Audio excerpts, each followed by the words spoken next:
Shall now go on to our next speaker, Dr. Padmavati. Could you share your screen? She's going to be talking on another interesting topic, the pupil in neuro-ophthalmology. She is the Chief of Neuro-Ophthalmology at the Aravind Eye Hospital, Tirunelveli, and we look forward to hearing your pearls, Dr. Padmavati. A very good evening. At the outset, I would like to thank the organizing committee for giving me an opportunity to speak. I think there will be an overlap of my topic with many of the speakers. As far as pupil in neuro-ophthalmology is concerned, it is one of the diagnostic tool which helps you to diagnose many conditions, and it is also for prognosis. Suppose you see this pupil, it is in the center part of the iris, which acts through which the light rays pass through. Actually, the size of the pupil, it is controlled by two factors. One is the sympathetic system, the other is the parasympathetic system. So these are at the level of the iris. These are the factors which regulate the size of the pupil. When you see a pupil size, these are determined by the age, level of retinal illumination, emotional factors, as well as the amount of accommodation, as well as convergence. So what are the symptoms when there are pupillary abnormalities? You may have a history of photophobia or a blurred vision or a difficulty in near vision, as well as a difficulty in dark and light adaptation. So when you evaluate any pupillary abnormality, you have to ask for a history of trauma, in surgery history, occupational history, whether they have any exposure with any pesticides. The next is your drug history, past herpetic infection, or any previous history of migraine. When you examine a pupil, these are the other cofactors which you have to keep in mind. One is the lids, your extraocular movements or your ocular motility, associated vision, as well as the headache.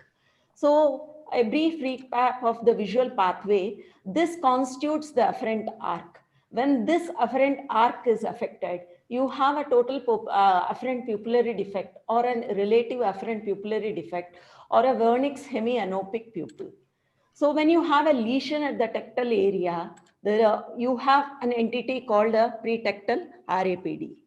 The central path is where you have from the pretectal to the same side Edinger-Westphal nucleus, as well as the opposite side Edinger. This explains for the consensual reaction. The efferent arc goes from here to the ciliary ganglion and to the pupillary sphincter. This is the parasympathetic efferent pathway, where if you have a damage, you have a dilated fixed pupil. So you may also have a tonic pupil or a light near dissociation.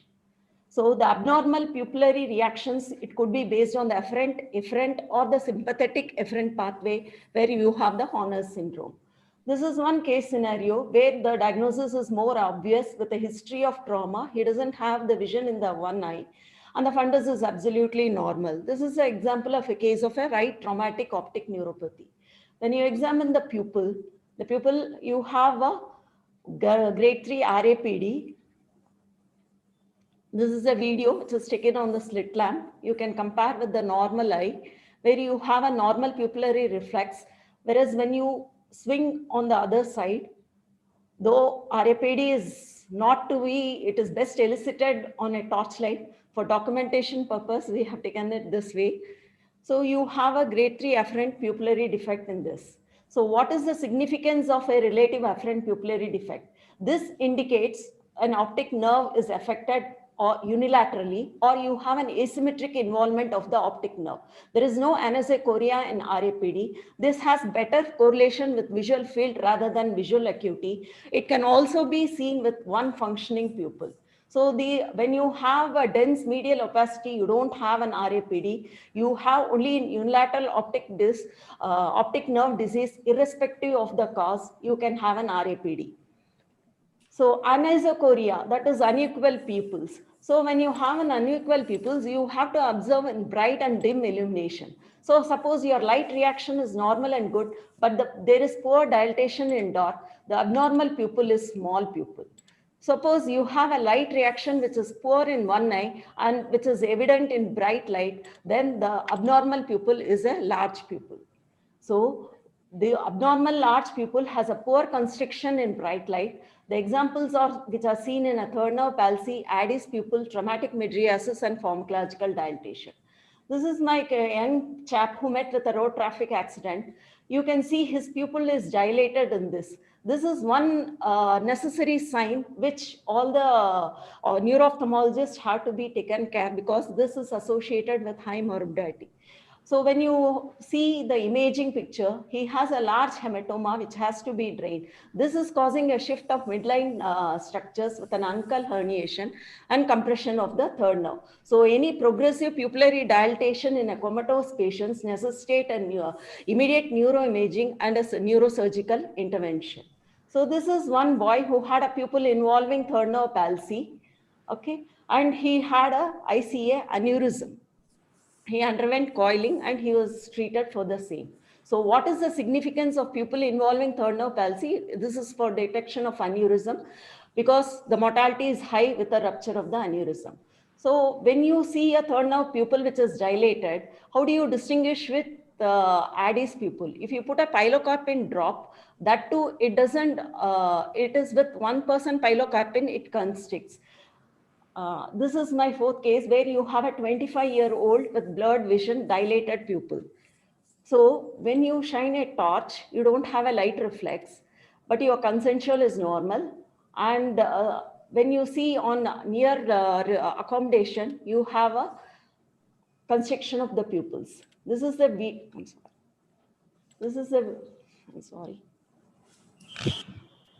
You have the video where you can see this is an acute tonic Addis pupil where you can appreciate the segmental contraction of the iris.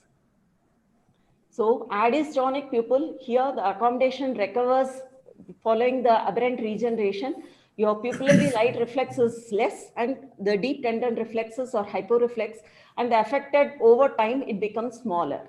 Other example of light-near dissociation is your Argyll-Robertson pupil, where you have a lesion in the pretectal area. This is associated with neurosyphilis, and you have the accommodation reflex present. So light-near dissociation of the pupil, it can occur in various conditions. One is in the dorsal midbrain lesion, where you have limitation of elevation with convergence, retraction, nystagmus, and light-near dissociation.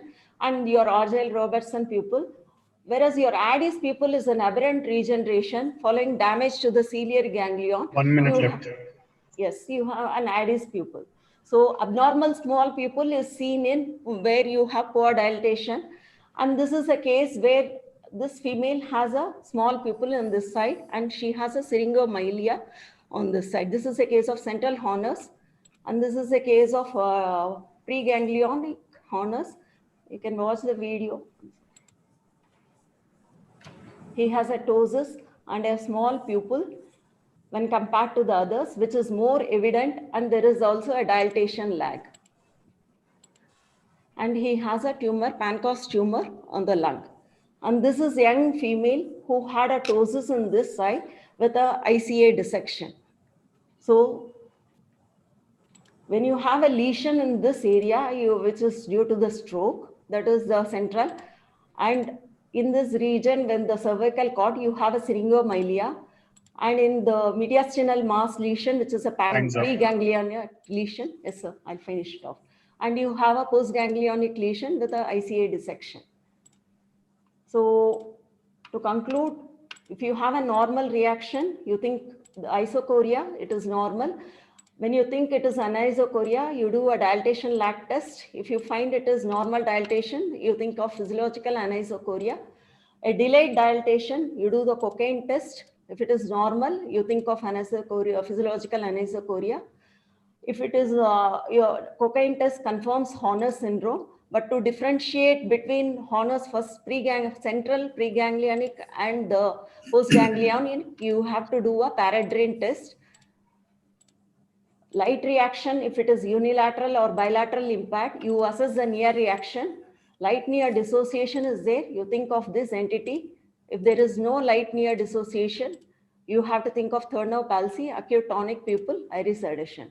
To conclude, to identify the pupillary abnormality, associated cofactors, and identify the red flags. Thank you.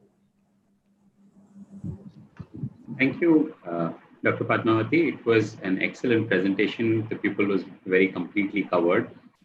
We've had some very interesting messages, and Dr. Sunil Morkar has actually has mentioned some studies related to pupil involvement in diabetes, and he has commented that pupil can get involved in third nerve palsy, especially if the patient has a diabetic autonomic neuropathy, although that would be seen bilaterally. And therefore, that is one of the findings. So a normal pupil probably would be present both sides. So any comments from the panelists? Dr. Bhattu, yeah. Yeah, one comment. Dr. Padmavati, first of all, let me congratulate you on covering such an extensive topic in 8 minutes. That was fantastic. Okay. I just, one interest was in the tonic pupil, AD's tonic pupil. We normally try to use 0.1% pilocarpine to determine super denervation super sensitivity. But remember, this denervation super sensitivity does not occur immediately. If you put 0.1% pilocarpine in a dilated pupil in a patient who has just had an AD's pupil, your test will be negative. Wait for 6 months, it will be positive. And I had the patient, a bilateral tonic pupil in a 12th standard girl, didn't respond to 0.1% pilocarpine. I imaged her. Imaging was absolutely normal. In fact, she had nothing else going even for me to image, but that was bothering me. Anyway, 6 months later, she came for a repeat spectacle check, and this time the 0.1% pilocarpine test was superbly beautiful. But this is one thing you should remember, that if you're confident of a Holmes AD pupil in a typical patient, you probably will have to repeat it after a couple of months.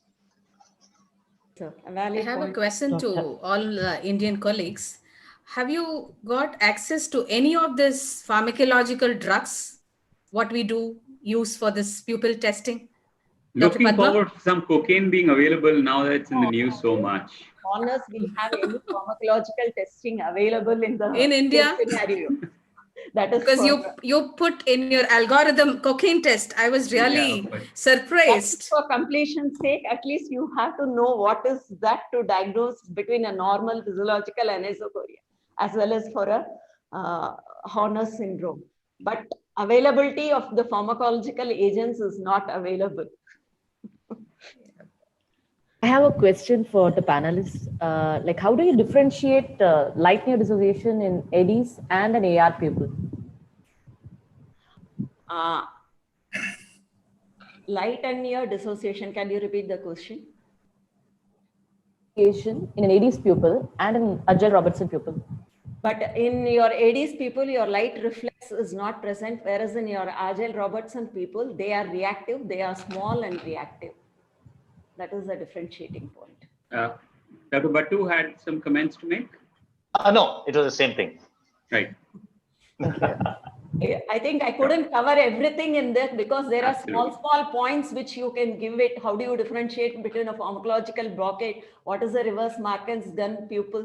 I think 8 minutes doesn't do justice for pupil. Absolutely. Pupil is extremely extensive and extremely important, and unfortunately not adequately discussed in the residency training program. There's just a question that's going around, and I thought we hit it right now before we go on to another set of topics. A lot of people are asking about COVID-related neuro-ophthalmological conditions. So, Sachin, Prem, any insights into when we should start, seriously considering that a patient comes, because COVID testing is still not so easily done. So we're seeing a lot of OPD patients now, neuro-ophthalmology patient coming, anything which would suggest that we must associate it with COVID. And of course, incidentally, many may be positive with, a totally unrelated baseline disease. So any insights on COVID and neuro-ophthalmological conditions? So I tend to differentiate between my inpatient neurology, general neurology patients and outpatient presentations. So in the hospital, as a policy, we are testing everybody for COVID. I have personally seen a sudden exacerbation of multiple sclerosis. I've seen optic neuritis. I've seen a Miller-Fisher variant of GBS. I've seen various forms of confusion and encephalopathy from COVID. In the outpatient setting, I have seen only 1 case of optic neuritis in a patient who was in close contact with somebody who was COVID positive and turned out to be COVID positive herself. I think the point Sachin raises is very important, which is that with other signs of COVID, then it's more reasonable to associate the neuro-ophthalmological features with that infection. In particular, that there may be some brain tropism of the virus and that it causes this confusion and other CSF findings and things to go along with the optic neuropathy. But on the outpatient basis, I think the connection between the two may be a little more tenuous.